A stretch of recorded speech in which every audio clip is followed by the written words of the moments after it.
Good morning. I hope everybody's having a good morning or afternoon or evening, whatever time it is you're looking at this assignment. And I hope that this will help clarify uh, what you need to do for the summary response essay for those of you who may not have been able to attend in class.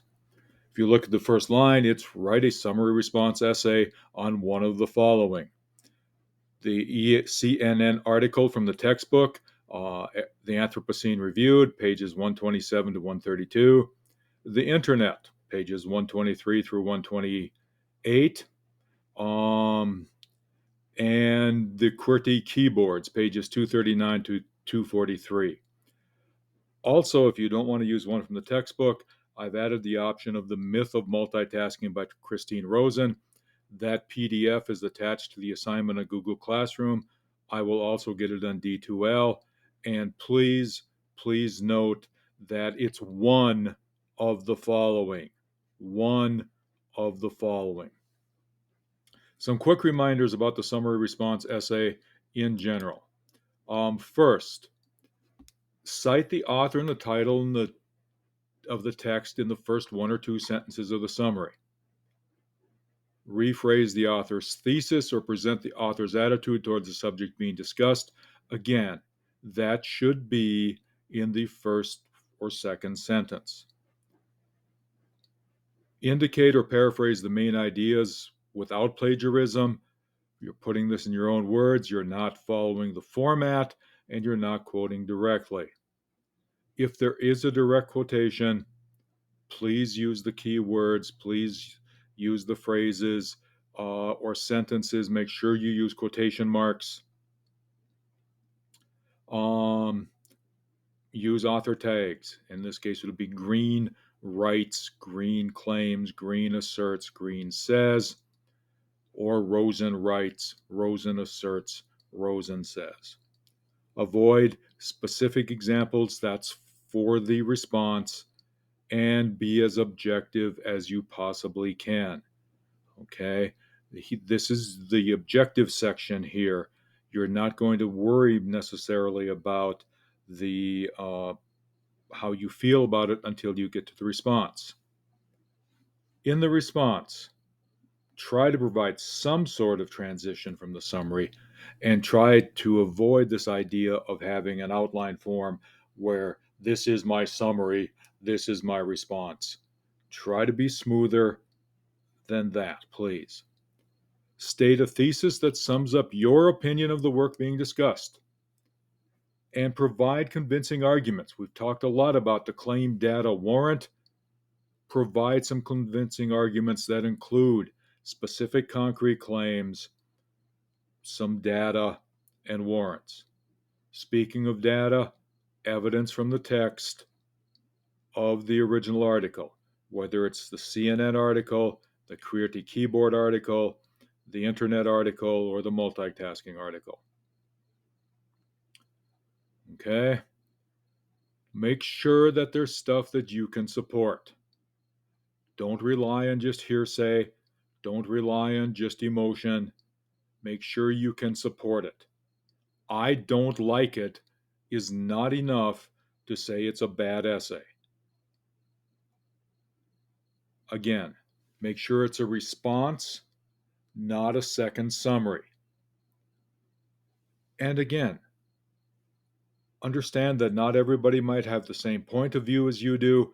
So if there's an opposing argument in there someplace, please feel free to recognize that argument and deal with it completely. Finally, have a strong concluding sentence that restates the thesis and brings everything together. Use direct quotations in less than 1/10 of the paper. And while we're on the subject of fractions, please remember that the summary should be less than 1/3 and the response should be 2/3, if not longer, or if not more, of the paper. Remember, you're basically going to have two thesis statements.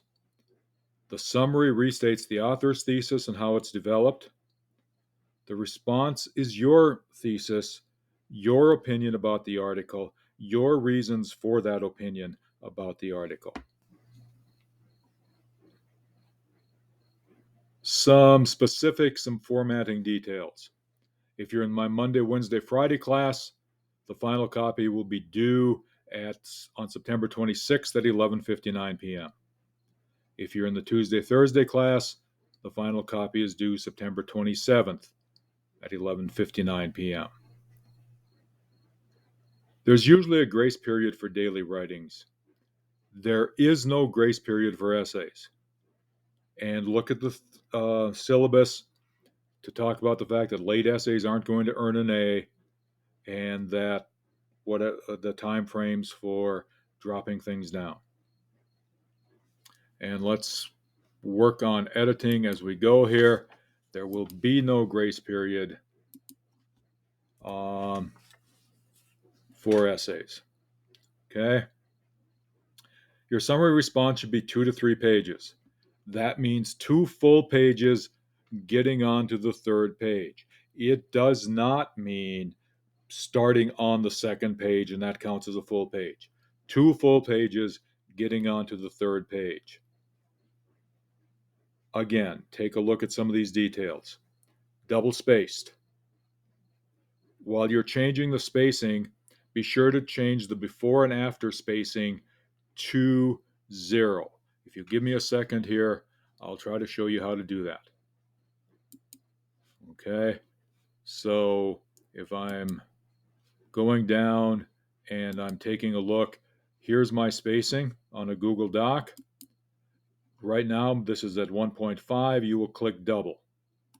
If you scroll down, and hopefully I can make this happen here. Give me one quick second here. We're going to have to shrink this up. And we're going to reset it to regular so I can get it down to show it to you. Once again, there's the spacing and custom spacing. The before and after right here should be 0. And right here, if you go to custom spacing, you can change it to double space right away. Okay, let's get this back up to full screen. All right. And let's make it just a little bigger again. Okay, so that takes care of the before and after spacing. And again, just use the Google Docs default font. Your name, your class period, the response to author's name, and the due date should be placed in the first 4 lines of the upper left-hand corner.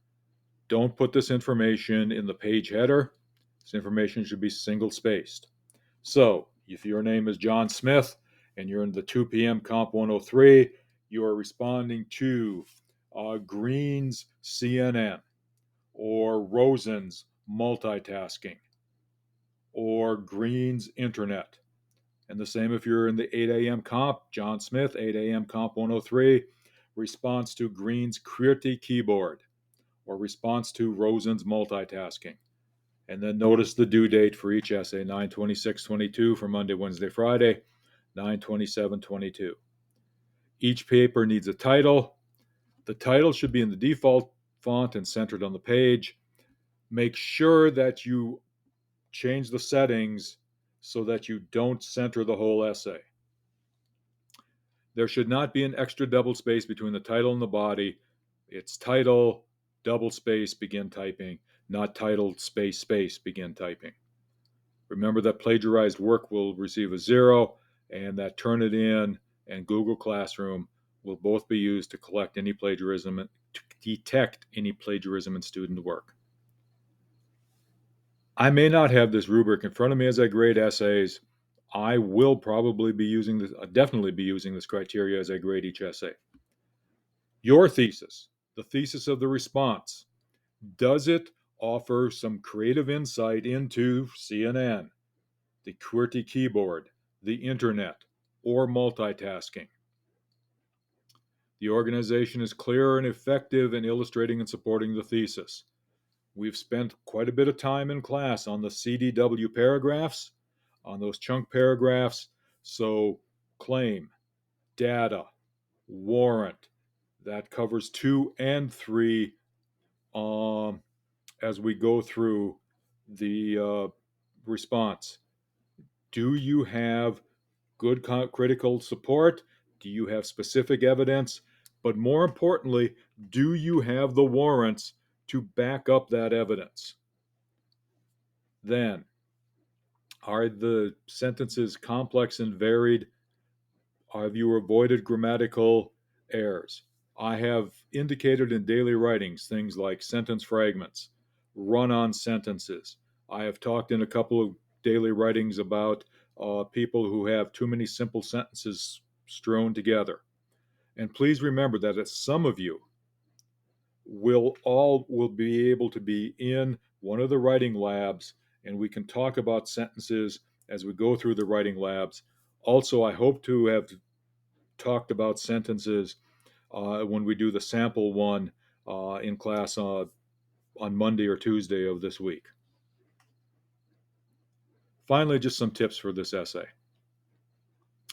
In the response, focus on answering the questions how and why, not merely who or what. Also, please make sure that the summary's thesis has to contain the original essay's main points. The response's thesis should make claims that limit the focus of the essay and limit the paper. Your Green jumps in and out with a lot of personal details. If you want to ignore the personal details and just focus on what he says about the main subject, then make sure that you do that. If the personal details detract too much from the main essay, then make sure you include that as part of the limiting thing. Work to have transition points between paragraphs. I've talked about the idea that every paragraph should end with a strong point, but you should not necessarily have to have a transition at the end of the paragraph, have that transition at the beginning, and avoid switching tenses.